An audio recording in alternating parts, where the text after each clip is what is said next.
mbola hijanona ao anatin'ireo famindram-pahefana eny anivon'ireo ministera samihafa ihany sika dia ny fanohizana ny asa na ilay antsoina hoe continuité io no nivohitra tao anatin'ny famindram-pahefana teo ministra ny asa vavety izay nosanina Andriamatoa Eric Razafimandimy zany teo aloha ary nodimbiasa ny ministra vaovao Andriamatoa Ulrich Andretina isan'ny amin'izany asa goavana izany ny fanatanterahana ny tetikasa ny filoham-pirenena.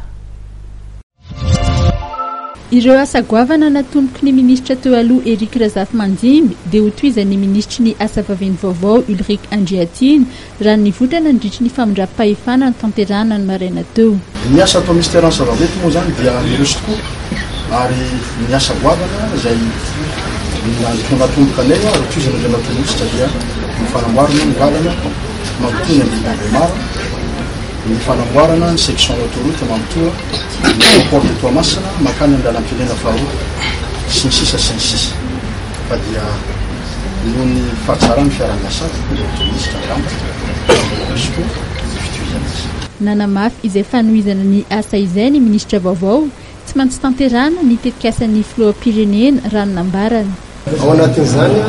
mikasika ny voarapity izany hoe mampitohy ny port potable sy ny ao anatin'izany ary tsy azo adino mihitsy ny tsara sotra mampitohy ny vaty satria ao anatin'ireo hoe projet intégré miaraka amin'ny aéroport zany ao le digue amitapenaka manjaka mahitsy ao ihany koa zany ny mikasika ny famivoizana eto Antananarivo reny zany tena atao asa lehibe dezao zany hoe miaraka amin'ny travaux ingénieur travaux jerena daholo aizany mety misy andrena lavaka kely satria raha toka amin'ny zany ny famovoizana dia misy olana zany lavaka ao ihany koa zany mikasika ny RN13